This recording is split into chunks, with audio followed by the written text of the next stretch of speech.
After I graduated from high school, I worked construction for a year to get enough money to go to college. I was from Iowa. I wasn't a total dummy, and I knew that working construction in January, February, and March was not going to be much fun. So I and a bunch of my friends decided to go to a conservative Mennonite Bible Institute in Ohio, just west of Columbus, close to I-70 and the truck stop. My first day there, I'm sitting in the cafeteria, and the door closest to the women's dorm comes slamming open, and a bunch of young women come laughing through the doorway. The snow is swirling around them, the wind's blowing. They're laughing, they're stomping the snow off their feet, they're brushing the snow off their dresses. And there's one in particular that I saw the very first time. She had beautiful dark red hair and freckles. Her eyes were shining, her cheeks were red, and my heart did backflips. I knew I wanted to get to know that young woman.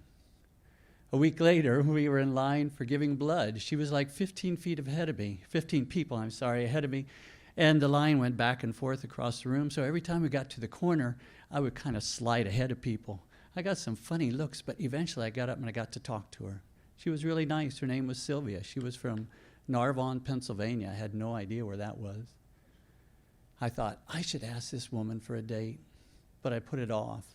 The terms were only 6 weeks long. She had been there for several terms before that, but she wasn't sure she was coming back after that term because of some health issues in her family. Her dad had cancer. 2 weeks were left in the term. It was Friday night. I was on the court getting ready to play the Friday night basketball game. I looked over in the corner, and I saw Sylvia come walking in, followed by this guy from Delaware.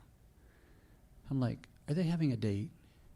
They went over the corner. All the chairs were taken. They sat on 2 5-gallon buckets. And I say to my friend Kim, who's on the court with me, over there in the corner, are those two having a date? And he looks over there and says, I don't know. They're like 6 feet apart. They're not talking to each other. I don't know. After the game, we went out to the truck stop for pie and ice cream with a bunch of friends. It was the only thing to do. And we're just finishing my blueberry pie and ice cream when Sylvia comes walking in the door with that guy from Delaware and another couple. They were having a double date. My heart sank. I blew it. You see, there was this unwritten rule that if a guy got enough courage to ask a woman for a date, she said yes, then that woman was hands off to all the other guys until the first guy and the woman figured out if they were going to keep dating or not. But there was only 2 weeks left in the term. She may not come back. She's from Pennsylvania. I'm from Iowa. I may never see this woman again. It was time to throw caution to the wind. So that night I went to my friend Dwight, and I said, Dwight, if I can get this person, Sylvia, to go on a date with me, can we have a double date with you and your girlfriend Sue tomorrow night and go to the truck stop for pie and ice cream after the course program? And he said yes. So the next morning, guess who's the first one in the library? It's me. I sit at the table right inside the door where everyone has to come in. And I'm waiting. She comes in. She's with a group of friends. My heart sinks. There's no way I can ask her for a date with a group of friends around. But fortunately, she sits at a study carrel 15 feet behind me. That's 5 steps. I got to get up, take 5 steps and ask her for a date. But I can't do it. My heart's pounding. My knees are shaking. I can't do it. Dwight comes in. He looks at me, and I go, and he goes, get to the back of the room. We go back behind the bookshelves, and he says, you chicken. If you don't go up there and ask that girl for a date right now, I'm going to go up and I'm going to tell her that you're too chicken to come up and ask her. Now get up there. I had to walk back to my table. I had to walk right past her. I don't know how I did it, but I stopped, and I don't know what I said, but somehow I asked her for a date, and she said yes. I'm floating. I grabbed my books. I didn't pretend to study anymore. I'm out of the library. I'm floating. And I found out later I caused her 2 problems. Problem number 2, because there were kids there from all over everywhere, the school put a date quota on you based on your age, and Sylvia had already used up her date for the week. So she had to go to Jenny, who was the dorm supervisor, and ask for a special dispensation for another date. But first she had to do problem number 1. She didn't know my name. She had to go ask someone from Iowa what my name was. She could describe me, and the person knew. So she went to Jenny. Jenny had pity on us and gave us dispensation for another date.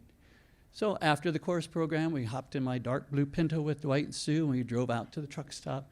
Sylvia was really nice. I thought she liked me, but I wasn't sure. So the date's over. We come back, and I'm walking back the door, and that was fun. But me or the guy from Delaware? I didn't know.